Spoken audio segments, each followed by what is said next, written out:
IS Practices of Vocational Formation, Module 5, Finals Week Prep. As you come to the end of Module 5, you'll begin to start thinking about your finals week and final work and final portfolio. Notice there's no final exam in this course. It's basically just two final assignments. One is the final portfolio. In the portfolio, you are submitting one file with the following assignments. You'll be revising the Michael Wynn case study.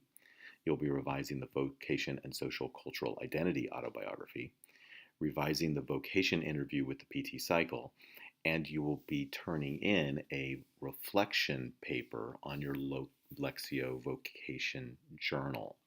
In other words, you're not doing your location journal reflection diary. Whatever you wrote in your journal, you're not turning in. That's between you and the Lord. You're looking at your journal that you kept every day as you did practice Lectio Divina throughout the several weeks of the course, and you're writing a reflection paper on the way in which Scripture helps you to reflect on and listen to the voice of God. What is the spiritual practice that you will use for prayerful reflection and the use of Scripture to be able to shape and support your vocation? And if it's not Lectio Divina, it doesn't have to be. Maybe it's the communal reading of Scripture that I introduced along the way, or some other practice. Well, the question I'm looking for is, what will you use to be able to listen to the voice of God and especially allow the Scriptures to speak to you about your vocation in an ongoing way? The final integrative assignment is the second part. So the final portfolio is one part, and the final integrative assignment is the second part. And if you've taken other IS courses, you'll know that this is exactly the same assignment. That's intentional. We give you the same assignment 4 times so that you can learn to do in an iterative process a deeper and deeper reflection on your own sense of calling and the practices that shape and support your vocation. So notice you're going to revise or respond to the central integration question. That for some of you, that may be a radical change in 10 weeks. For some of us, it might be a slight adjustment. For others of you, it might be exactly the same wording as you gave me on the very first assignment 10 weeks ago.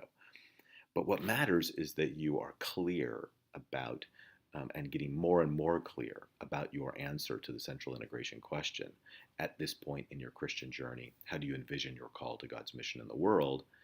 And then you create or revise, if you've already done one from another class, a rule of life that engages practices that shape and support your vocation. In other words, the rule of life is meant to be focused toward your sense of vocation. And it's asking you, what are the spiritual practices that you need to faithfully live out that calling and faithfully respond to God's voice speaking to you and calling you into God's mission in the world? The integration paper is where you show your work. So think of question 1 as a short paragraph, question 2 as maybe a bullet point or a short set of paragraphs, and question 3 is the commentary. It helps you demonstrate your capacity to reflect theologically and ethically, critically, creatively on the practices of Christian discipleship as you hope to embody them in your own context in support of God's call. So notice what the integration paper does. It's a demonstration and articulation of the connection between the CIQ and the rule of life, of the awareness of your mental models and contexts in terms of how it relates to the practices of Christian discipleship. In other words, do you practice Christian discipleship differently because you've been a seminary student and you've taken this course and you've thought about your vocation, you've reflected theologically through using the PT cycle? Demonstrate an ability to engage Scripture, your social and cultural background and context, your theological tradition, your life narratives, and any other resources that help define those practices of Christian discipleship and their embodiment in a next faithful step of vocation, and demonstrate an ability to integrate material from other courses into a life of practice of discipleship. In other words, this is an opportunity for you to demonstrate the real value of a seminary education, which is in a changed human life, a more formed and shaped life along the pattern and practice of Jesus, and a way in which you embody your theology in this assignment. Bring it all together, write a compact paper, turn it in, and let us help you with some further reflection through the grading process. Your grade is based on these things. You can just walk through them as a little bit of a checklist. You'll notice there should be no surprises here. And that also it should demonstrate to you that there's every good reason to get a good grade in this class, simply by having done all the work, gone through the process, do a good job on the final integrative assignment, and you should be able to get a strong grade in the class. You'll be graded down for a few points for anything you turned in late, and but with most people can do pretty well on the final integration assignment. We're pretty tough on that 20%, but even so, you should be able to do well in the class if you've been keeping up along the way. And lastly, let me just tell you how important the course evaluation and survey is. It doesn't affect your grade.